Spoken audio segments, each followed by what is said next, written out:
Hello বন্ধুরা, কীরকম আছো তোমার মনে? আমি অনেক ভালো আছি।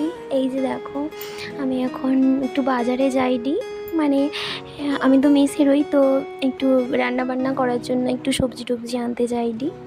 তো আরেকটা কথা, তোমার কীরকম আছো কও, আর আমাকে একটু কমেন্ট করে কি জানিবো যে তোমার কে কন্টিনিউ ভিডিওটা দেখো।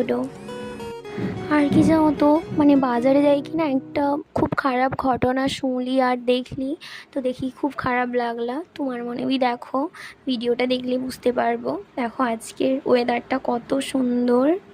ঠিক আছে, বাজারে যাই, তারপর তোমার সাথে কথা হবে।